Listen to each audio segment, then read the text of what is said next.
And I am done.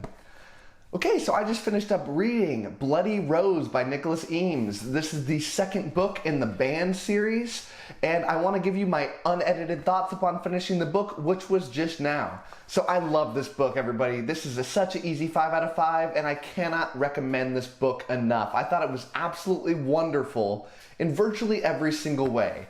So I finished up reading Kings of the Wild last month, and I gave it a super high 5 out of 5. It's one of my favorite books that I've ever read. And when I made that review, I had a lot of people commenting both on my YouTube video and on my Goodreads review that while it was good, Bloody Rose is just not as good. Now, I certainly got some people that said Bloody Rose is very good, but very few people said it was as good. And lots of people said it just wasn't anywhere close to as good. I don't agree. I thought this book was every bit as wonderful. You know, it's like a hair's difference between the two, but they're very different books in a lot of different ways. You know, namely, kind of the tone and what the books were trying to accomplish. That first book was trying to be this interesting take on an aging group of heroes that, you know, bring the band back together for one last hurrah, one big adventure. And that's what really set it apart, but it was also very funny. It wasn't epic in scale, it was just fun. This second book, Bloody Rose, takes out a little bit of the humor, not a ton, but a little bit of the humor, but substitutes that for a grand epic story, like the most epic of epic stories. It's trying to be that classic, huge story with larger than life set pieces. It's just trying to do a totally different thing. Now, I didn't love the beginning of this book, and I worried that I was going to agree with a lot of people that it's not as good. And I had some conversations in my Discord, and if you haven't joined, I encourage you to join. We can have full discussions about all these things. I keep these spoiler free, but I talk about whatever we want on the Discord. But you know, I mentioned how I wasn't loving the beginning of it. Pretty quickly I changed my mind, and I think what I didn't love about the beginning was it just jumped right in. You know, the first book had this slow bringing together of the cast. You know, you started with one character, and they would slowly have a couple chapters about each addition to this group before they went on their journey, and it made you really fall in love with these characters. This book has a different take on things. You know, you start with a main character who joins this already existing group, and you have to you get thrown in with all this new information. You don't fall in love with the characters right away, but pretty quickly, once you get used to the characters, and they eventually all kind of do their own side things involving the group and having their own, you know, main storyline revolving around them, and you come to see this character progression of them, that you'll fall in love with these characters and the book. At least I did.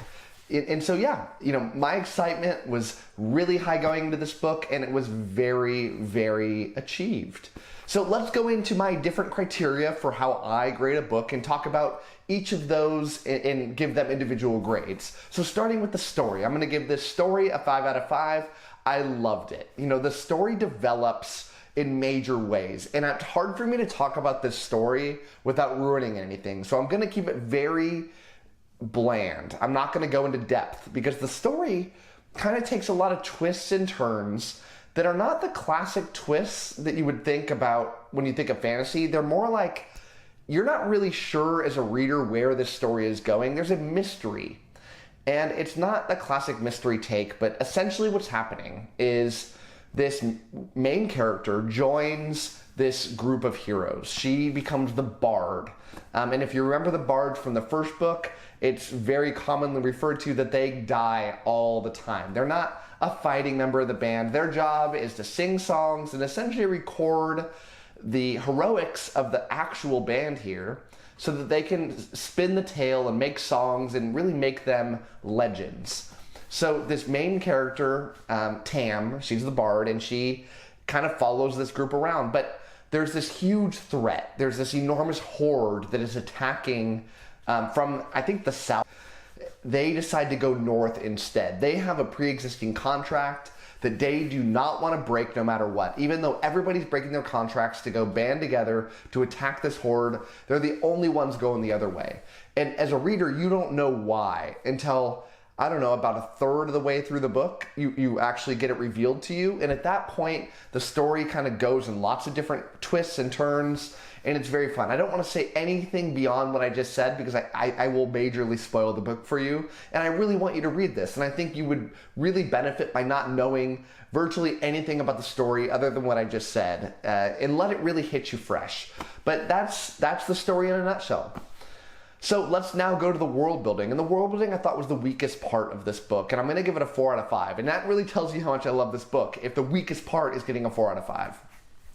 Now, it's a fun world, but it's not like the first book. In the first book, I think what really elevated the first book for me was this aspect of the Heart Wild, where you had these characters building up this enormous forest that splits these two separate sides of the continent in two. And it's huge, and it's deadly. There's insane, crazy beasts that are getting hyped up throughout the story.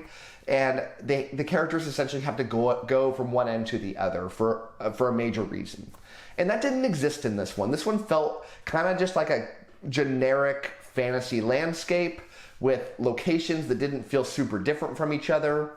And yeah, it didn't really thrill me like the first book. In fact, in the first book, I was kind of addicted to watching where the characters were moving across the map, doing tons of cross-referencing. And this one, I just didn't care to as much. You know, I love the story. I love everything about this book, but I just wasn't, enthralled with this world-building aspect of the book, which was okay. Clearly, I love this book. But yeah, it's the weakest part of the book, and nothing really to talk about there. So the fantasy elements, and I love them. It's a super easy 5 out of 5. I talk a lot about this channel that I am a sucker for like huge, epic, magical beasts, and those are in huge quantity in this book. Notably one, and I won't say anything other than that. If you've read this book, you know exactly what I'm talking about. But it is huge, it's epic, it's unique. It has that feeling of immortality where how could anybody ever go up against this thing? And it's so fun to read about. But it's not just that one. There's lots of different little adventures that happen in this book. In this book, the heroes, the bands that have come together to fight in this point in time in this world, they're past their prime in the sense that they're not going out and making adventures for themselves, going into the wild. They're doing essentially concerts in halls full of people fighting beasts that have already been trapped, and they're trying to entertain a crowd. And I keep saying these terms that sound like music terms. They are very intentionally. This whole book is a play on 80s rock. And, you don't have to be into 80s rock and roll to really appreciate this book. And I'll talk more about that when we get to the writing aspect of this book, but I want you to know why I keep using these terms, is those are the terms that are used in the book here. But, there's a lot of fights that happen in these arenas, which are super fun to read about. And when the plot really starts getting expanded, you'll see a lot more of this magic and these huge characters and lots of different interesting enemies that these characters have to go up against. And I think a lot of the fantasy elements also have to go into the good guys. And so I'll save that for this next section, and let's move right on into it. And it's the characters. The characters are the key to what makes this book so special. The writing quality too, but I think the characters are just amazing. And you've got 5 main ones. First you have Tam, who I mentioned is the bard. She has no experience with fighting. Her mother was a singer. Her father doesn't want her to leave the house, but very early on, I think in the first chapter, she leaves to join this group. And her adventure in trying to find herself and figure out who she wants to be and, trying to follow in her parents' footsteps is a fun journey to go on. She's an archer also in this book, but not very good at it. But there's a lot of comedic aspects to the archery that you'll find out real quick in this book. But Tam is a very good protagonist in the sense that she's not the hero of this story. She's in the background. The other people in the band are the rock stars of this story, and it's fun to have that point of view from the not the leader of the group. And I thought that was really good about the first book as well. The main character that you get the POV from is the afterthought of the band. Even though this character really is the glue that holds it together, from everybody's perspective. It's not the front man of the group. It's very much a behind the scenes character. In fact, they don't even have a weapon. They use a shield. That's their weapon. And the same kind of goes for Tam.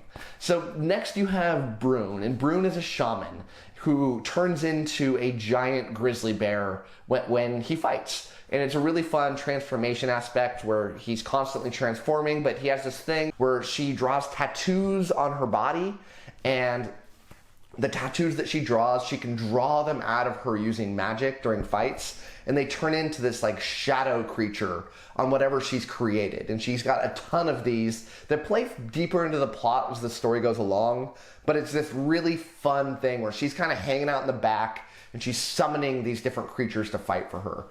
Then you have Free Cloud, and Free Cloud is a druid, and they're this ancient race that you've heard more about in the first book and this book, but the thing that sets druids apart is they have prescience, and they can see what's going to happen, very likely going to happen, a couple seconds before it happens. And so they can be in this fight, and it looks like flowy because they very effortlessly can avoid taking any damage. It's a really fun aspect to it. And then you have Bloody Rose. Bloody Rose is who the book is named after. She is the main character in this book, even though she's not the POV, but she is the front man of this group. She doesn't have any magical powers per se, but she has these magical scimitars where she can throw them and then recall them back to her. And it creates this really fun dynamic of what she can do with these weapons. And she is the daughter of one of the characters from the original series, or the original book.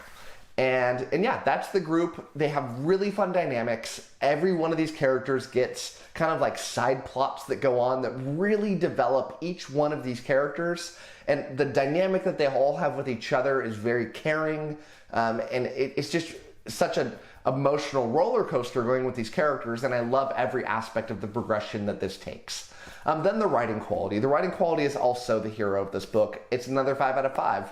I mentioned before, but this book has this rock and roll aspect. The first book was 70s rock, this one's 80s rock. The next one, which has not been created yet, but is going to be 90s rock. And you don't have to really love 80s rock to appreciate this book. You could not even be into rock and roll at all and love this book. But it's constantly filled with these references and these Easter eggs that really make you smile every time you catch one. And it's really fun. And some of them are very subtle, and you'd have to be really into that specific pop culture in the 80s to really get it. And some of them are very much not subtle. Like this aspect that there's these groupies that follow them around, and they're part of them. They're constantly touring. They essentially have a tour bus, and lots of different phrases and these things are coming through. Tons of virtually every named character and every named group in this book that gets brought up, and there's a lot of them, are referencing some real life band.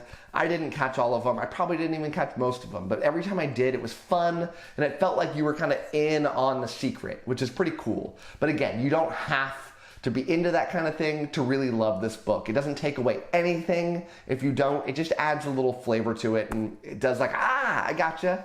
So really fun. So overall, my enjoyment very clearly was a 5 out of 5. I loved my experience. I think virtually everybody should love this as well, but I just warn you that it's not the first book. If you go into this book thinking, I am going to get the same old thing, you're not. This is different. It embraces those differences, and it does a very good job doing it. So I very much recommend this book. If you want it, this is all spoiler free, but if you want to talk spoilers, come join the Discord. There's a link down below. I'd love to chat with you about it, or all the other reads that I'm reading are the reads that you're reading. So thank you so much.